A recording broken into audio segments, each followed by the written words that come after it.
Hey guys, welcome back to Coffee and Crystals. I'm Katie, your hostess, your yoga instructor, and on this podcast, we talk about yoga subjects, wellness topics. I am a serial entrepreneur. I invite guests on the show that have strong integrity. They usually are working on something that is impacting others as well as on a really cool journey of self development themselves. I started this podcast as a way to share my knowledge with over 500 hours of yoga teacher training. I studied with Marianne Wells. We call it Really Real Yoga. And I've traveled the world for work, yoga, pleasure. I've lived all over the country. I am a writer. I started this podcast as a way for me to share my stories, write my stories, and I am working towards publishing my first book. So I'm so excited to have you here. If you're new, welcome. Please make a point to ensure that you are following the show, both new and old. Take a moment right now to click subscribe from wherever you are watching the show. Also, another free way to support me would be to make sure that you are commenting, sharing the show with anyone that you think might benefit. And let's get into today's topic. This is a solo episode, a little break from a series that I started on season 5. I was introducing you to some of my father figures. We've got one more guy I need you to meet, Rick Veen, but he is in the middle of a lot of different things. So we'll get him on the show eventually, but I hope you enjoyed meeting my Uncle Tom, Hunk T, and then also my mother's husband, Matt McDaniel. I think that was really powerful for me. When having them on the show, it gave me little nuggets to write about. So stay tuned on meeting these characters also in the upcoming book. Today, I am drinking out of my Our House glass. I love this glassware from Our House. It's just an iced coffee. It is Tuesday morning. It is the luckiest day of the year. So today we're going to talk about 5 ways to start a new moon journey. And we're also going to talk about why it's the luckiest day of the year. And I'm also going to update you on this 30-day detox from alcohol and weed. So I guess let's get into it. So, cosmically, we're moving through what astrologers call the luckiest day of the year. And with that, we're entering also the new moon in Cancer, which is your hostess sign. It's a sacred energy for me and in general for everyone who's stepping into this new moon of Cancer. It's a quiet energy, it's reflective, and Cancer energy is also very healing. And for me personally, this is syncing up to this 30-day detox journey. Again, this is just like really good divine intervention. I didn't plan it to be this way, but it landed this way. It is my birthday month, so, always thinking about Cancer season since I am a Cancer sign. I wanted to do something epic for my birthday season, and I figured the last time that I had completely detoxed from substances was in 2018. So this journey is teaching me things that I didn't even know that I needed to learn. So let's take a deep breath and ground together. A good practice for Cancer season. Cancer season is in the middle of Pitta, fiery, hot summer sizzle days, especially if you're in this side of the country. If you're living or tuning in from Australia, different type of energy, but here in West Hollywood and Los Angeles, it is definitely summer sizzle. I just saw in the news this morning that New York is having the hottest summer that it's had in 137 years. So yes, we need to take some pauses, stay cool.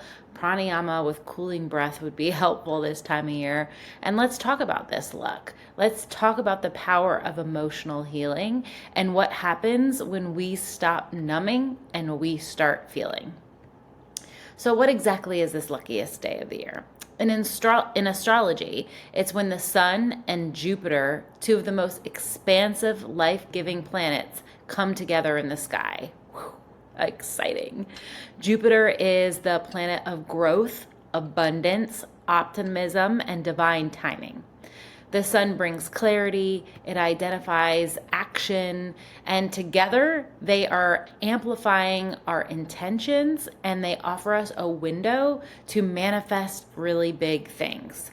So here's what I want to say about luck. Luck is not about waiting for something magical to happen, and it's not about crossing your fingers and hoping the universe will pick you today. Luck happens when alignment meets readiness. I'll say that again. Luck is what happens when alignment meets readiness. When you've done the inner work, cleared space, and decided you're ready to receive, this is when you are open to luck. So when I say doing the work, what does that mean to you guys? Like, what does doing the work mean to you? I think that we think too much of what that means. Doing the work is, similar to this exercise I'm doing, stopping and sitting in the emotions and not grabbing for external things to help numb, but instead sitting in it, observing what comes up, and then making decisions out of, this detox energy, being able to have a little bit more clarity of what your next move is going to be. And those are those action steps that makes real space for luck to be present. This year, that energy will feel more internal with everything that's going on. And it's also when the universe starts to ask, are you aligned with what you want? Or are you still chasing it in fear, scarcity, and self-doubt? That's definitely what's been coming up for me. It's like, what have I been blocking and like literally not seeing because of me, because of what I've been blocking? It's so easy to point fingers at situations and other people, but this is really, the Cancer time is really the time to go inward and focus on what you can do to elevate your life. So the new moon in Cancer is kind of like coming home to yourself. If you've been feeling extra emotional, tender, nostalgic, or just plain tired, it's not just you. Cancer is the sign of the mother, the home, the inner child, and the emotional body. We talk about the different bodies in yoga, the physical body, the emotional body, the mental body, and the spiritual body. So Cancer is the emotional body. This new moon is less about hustle and more about coming home. I've been making meals. I've been staying in as much as I want to be social. I am really tapping into the energy of sitting with myself, cleaning my space, really finding that cozy corner in the house and doing the work. Picking up the harder book instead of the feel-good book, which I picked those up too, but challenging myself and comforting myself in uncomfortable ways is really important at this time. Ways that you can ask yourself, or maybe journal prompts that can help you really understand this season would be, what are you feeling that you've been avoiding? Okay. I was asking myself that. Usually on a Friday evening, I get off work, I come home, I reset. I usually puff a little of my cannabis, a little CBD, THC, and then I go to my yoga class, and then I walk home and I grab groceries, and I might take a little bit more CBD, THC to unwind and cook dinner. So by asking myself, what feelings am I avoiding and not numbing myself with that substance over these last 24 days has been really, really telling for me. So ask yourself that in this season. Also, where do you still seek safety outside of yourself? Think about that. Where are you looking for safety outside of yourself? So what are you doing to find comfort that isn't just doing the work at the home? And doing the work could be cleaning out that drawer, organizing the closet that's driving you crazy every time you're getting ready for work, making food at home instead of splurging on Uber Eats. These are all like physical examples, but it can get deeper than that. So is it a relationship you're running to? Do you really feel deep down that you just kind of want to run away. You want some alone time. You want that yoga retreat, but instead you choose all these other external things, external people to fill that void, when deep down in your soul, in your gut, it's telling you that you need inner work. So where do you seek that safety outside of yourself? And is that right? Lastly, what do you need to release to feel emotionally whole again? That has been a big one. Let me say it again. What do you need to release so that you can feel emotionally whole again? That has definitely been such an eye opener, game changer for me, with this clarity of, not grabbing an extra wine bottle and finishing that glass of wine throughout the week after dinner. I wouldn't say that I had a problem, but I do think that even that small little buzz that I was craving, instead sitting and journaling and really just thinking, processing, recognizing why I wanted that wine, why I wanted that margarita. These are all my examples since I'm doing this exercise, this sober curious exercise. But I want you guys to think about, in your life, what is it that you're grabbing for to release your emotions when you have a bad day, when you have a fight with your mom or your dad?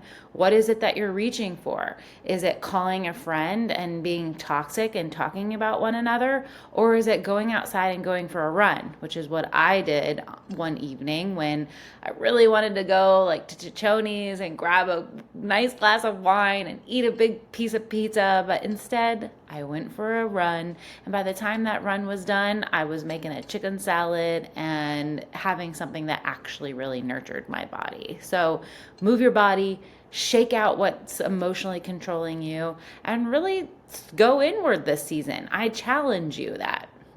So this is also the heart chakra energy. It's root chakra energy. It's about nurturing what's real, and it's not being performative. It's being real. Okay. I like to say that on this podcast, it's very authentic. I'm really real. I mentioned that my yoga teacher calls the yoga that I'm certified in really real yoga. So what's really real in your life? I got to take a sip of this coffee. It's so good. So kind of checking back into this 30 days of sober and why I started it, it really was a vain exercise for me. Every year now I have a Barbie birthday party. It's going to be the 4th annual this year, and I'm going to be Coachella Barbie, and I've got this cute little outfit, and I just really wanted to feel good in my body. We're going to have a pool day, me and my friends, and I don't know, I guess I'm being that typical girl that when you are about to turn 40, you freak out a little bit. So I'm like, you know what? What can I do to elevate my physical body, to elevate my emotional, mental, and spiritual body? Like, what can I do to reduce debt in my life? And I don't just mean finances. I'm really working on my financial wellness. As you guys know, you're going to know more about that soon as I really clean up the debt there in my finances. I want to share with you guys what I've learned and what I've gone through, but we're not quite there yet for me to be a teacher on that. So I'm taking notes, so stay tuned on financial wellness in the future. But I was thinking, where else can I decrease debt in my life? And that was definitely a physical thing, and also emotionally, like who is like filling me up with toxins? And thinking of that as a physical sense, where do I start? And that was the relationships, the people that I'm spending time with, and it was decreasing substances in my body, any extra calorie, anything that was going to make me not feel my best self was going to go on this 30-day detox so I could look my best self. But with the no alcohol, no weed, and really not being distracted by those dopamine driven distractions, it's just been me. I've been sensing, I've been feeling. And at first it really tapped into my discipline. It's been a challenge. It really has. I was talking about this on my TikTok last night. I can't believe that people are sent out into the world after being in 30-day recovery and they're healed, right? Because I know from working with the Million Mile Project that insurance usually only covers 30 days of a recovery program for people who have serious addictions. And I'm just kind of mind blown that these people are pushed out into the real world and expected to stay sober after only 30 days. I'm on day 24, and this has really been tough for me. It's so easy to just say, I'm just going to have one margarita. I've already done 23 days. I almost did it when I was in the South Bay over the weekend. I was getting my hair done, and we went and we were there. It was upstairs. I forget what it's called. It's like Hennessy's or something, like right there on Hermosa Pier. Beautiful sunset. I was like, I'll just have a little rosé. But I'm like, no, Katie, you can't ruin the challenge at day 23. But I was thinking about someone who might really be struggling with a disease and how we just as a society have deemed 30 days being enough. So that's such another topic, and kind of brings me to the nonprofit that I was working with over the last on and off over the last 2 years, the Million Mile Project. Their whole mission is to walk 1,000,000 miles and more with someone who is suffering from substance use disorder. So if you're looking for a nonprofit to get involved with, especially here locally in LA, I'm still a voice for them. And especially doing this exercise, I was like, okay, people need support, especially when they come out of this 30 days, because it's almost like it just started, right? You just kind of got your confidence back. So I kind of feel that way with myself. I've had friends be like, seriously, like, it's not that big of a deal, like, just a little puff, like, you don't have to act like weed is meth. And I'm just like, no, maybe actually I do. Like, anything that is taking control of my body, I'm curious about that now. And it started on as a vain thing, but now it's like a true self-awareness thing. I started noticing that the celebration of the substance could really be switched by a mindset. Like, why don't I celebrate this beautiful sunset with a cranberry juice or with hydration? Like, it's a reminder of the summer solstice weekend coming to an end. And like I say on the podcast, like, stay hydrated. I think it really has taught me that it can really be a mindset change. Like, you can decide how you want to feel about something. So I really feel like the message is I don't need to drink to have fun. I really don't need to drink to silence my anxiety. I've noticed that, like, continuing to write my book, being sober, and showing up as a family member and a friend and a coworker being sober, it's respecting myself, which in turn, I feel like I'm gaining more respect from others. So without all of that, and without all of the substances, I'm just left with me. And sometimes it's uncomfortable, but what I'm noticing is it's actually really honest and really authentic. So, yeah, what else has come up from this? Old grief that I hadn't processed that, has really helped me write the additional chapters that are still on the docket for my book. It's not that I don't know what the actual block was, but I think potheads say that they use it to focus and do their art. But I think since I didn't have an excuse anymore, that I was like, okay, there's no distractions. My dog, if you guys know or don't know or new to the show, I had a dog for 14 years. Finley passed in April.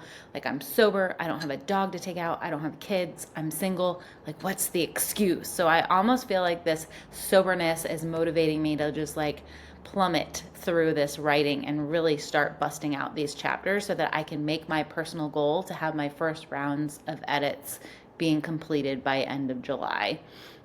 And I've just noticed that my anxiety that I've numbed for years, it's getting better. Like, why did I have to be like using alcohol to go out with friends? Or why do I need to have a glass of wine before a date? Like, why can't I just be authentically and unapologetically me. And, I don't want to use a substance as an excuse. So all this has come up for me. If any of this resonates, please make sure that you give me a shout out or talk to me about it. If you need somebody to talk about, like, I'm definitely not a professional. I'm not claiming to be, but I do think that the work that people are doing to stay sober is no joke. So I see you, I honor you on this episode. I've also noticed that my sleep has deepened.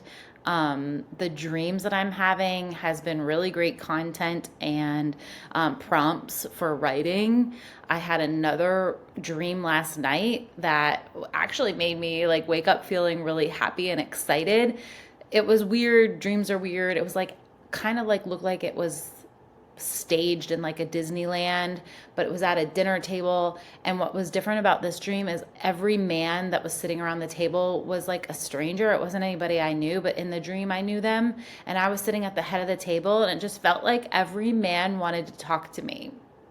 I don't know, like, not to be, I'm staying humble. I don't usually have dreams like this, but I don't know. I was just like, maybe that means my person is coming. But I think that that was a underlining story of like not numbing myself and not feeling awkward around the opposite sex, and like having that queen presence in the dream. And I think that that was really a good mirror of this awakening, that I am awakening like my strongest, most disciplined self and healing in the Cancer season. So quickly, I wanted to end this episode with 5 ways to honor this energy and start a new moon ritual if you're interested in doing that. If you're listening to this and wondering, how can I connect to this energy? No, really, like, how can I do it today? And whether you're detoxing, reflexing, or just ready for something deeper, I created 5 ways for you to enter into the new moon with a Cancer ritual. So create a sacred space. Sacred spaces have always been important to me, especially even where I record this episode. I have a couple of different pockets in my house that are deemed comfortable and cozy enough to record.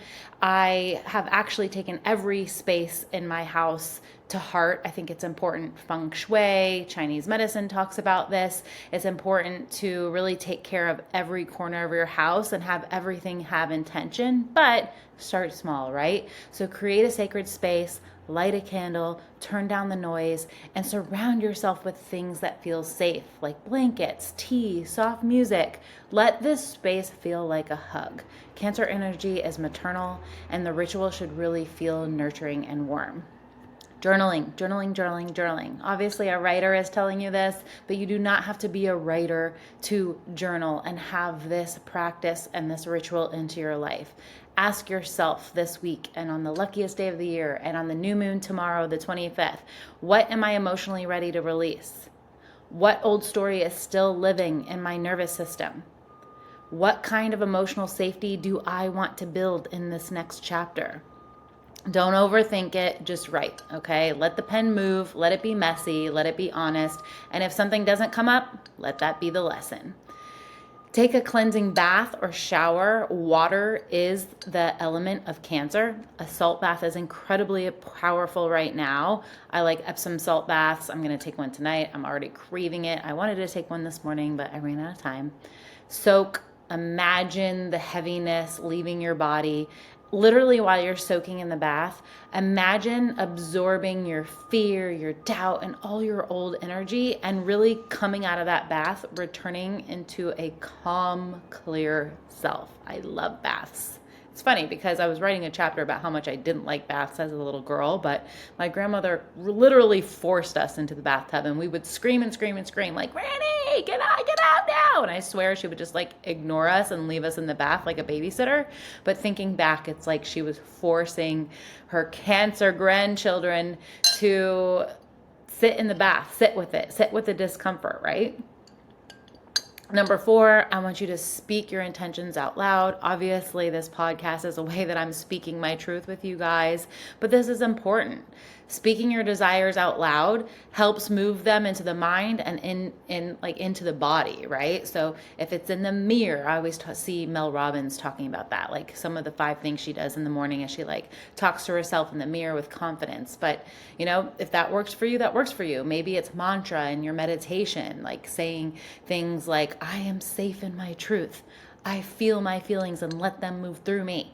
I am creating a life I don't need to escape from. Like say it out loud, say it to your friends, say it on your podcast, say it in your journal. Speak these intentions out loud externally, go inward with them, but then also speak them out loud. And lastly, one of the most important things is stillness is a superpower. Calmness is greater than. So sit in your stillness. After everything is written, said, feel it and sit with it.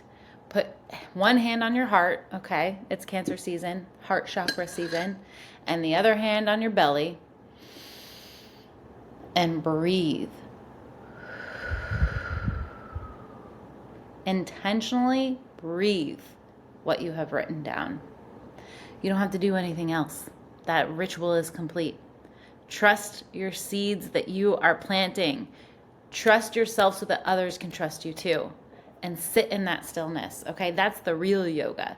I think it's easier for people to go on a run, go on a hike, go to a boot camp, go, hit, kill, crush, as one of my teachers says. But the advanced yoga are the ones that can sit in stillness. Be calm. Think about leaders in your life, mentors. Are they running around like the Tasmanian devil?